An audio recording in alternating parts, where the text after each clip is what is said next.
With all the white intrusion into African life, there was always going to be an inevitable pushback that gave rise to African political consciousness.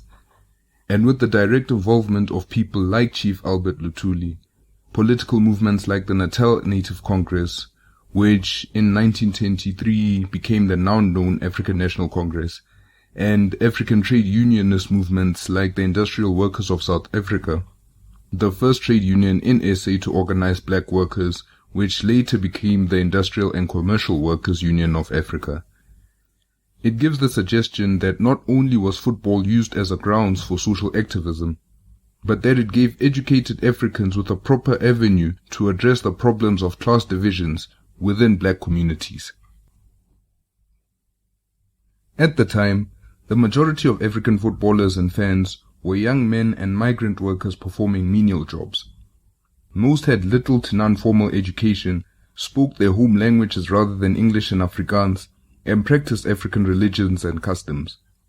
But it should be said that despite all these challenges, their passion for the game was proven by their willingness to make cross-provincial, expensive journeys to play and watch football on weekends.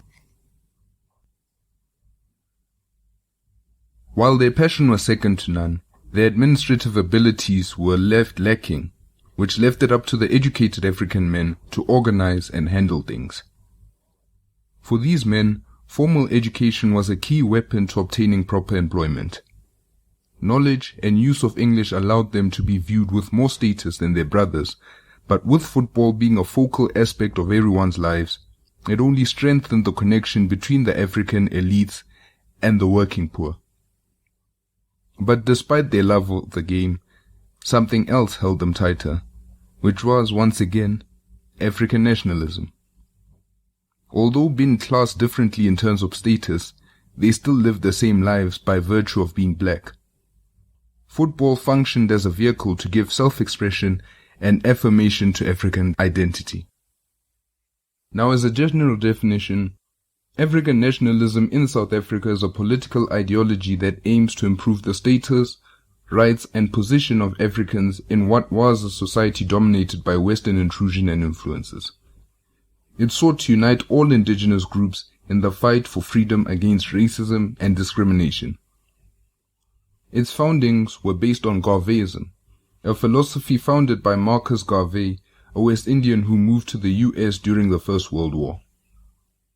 By 1925, African nationalism had begun its birth from the fruits of political and administrative changes in South African law that marginalized minorities, and gradually, football became intrinsically tied into black culture and political consciousness, and would quickly turn from a provincial thing into a nationwide movement, gripping Africans on the pitch with its mesmerizing entertainment and mobilizing them off the pitch towards a struggle for liberation.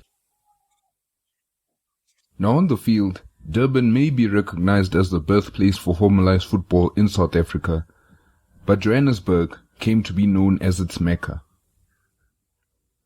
In 1884, an explorer and prospector named Jan Gerrit Bankies discovered a gold reef in Witwatersrand, which is modern-day Johannesburg. This led to more exploration around the area called the Golden Arc, which approximately covers Johannesburg, Mpumalanga and Welkom. Now, while the discovery of gold in the region was first recorded in 1852, it wasn't until Bankies and later George Harrison in 1886 that solidified belief that there may be gold in the region. To cut the long story short, and for the fact that the subject has already been done by more highly regarded historians, the discovery of gold in the Witwatersrand region led to prospectors from all over the world coming to try and get a piece of the pie, which led to Paul Kruger, who was then the president of the South African Republic, to worry about the large influx of foreigners into Boer territory. Now keep in mind that the Great Trek was the result of Afrikaners and the Boer Republic wanting their own sovereignty or autonomy from the British Empire, which resulted in them settling up north in regions like the Transvaal, which is modern Gauteng, the Free State and KZN, leaving the Cape to the British. But because of the riches in the region, the British attempted to overthrow the South African Republic, leading to the Second Boer War of 1899. Johannesburg's formation came during this time, when what was then a mining village known as Ferreira's Camp was formalized into a settlement for Boer prospectors. The development of Johannesburg rapidly increased into a metropolitan town for that time, and naturally there was then a need for indentured laborers. And that resulted in the immigration of African mine workers from other provinces, then known as colonies, to Johannesburg. Fast forward to 1917, where in an attempt to boost morale and production of the region's Africans, mine clubs were established, and they established the first African soccer body in Joburg, known as the Witwatersrand and District Native Football Association, the WDNFA. Like Durban's municipality, mine management supported the formation of the teams and tried to use the sport to keep the miners out of trouble, both the adulterous and the political kind.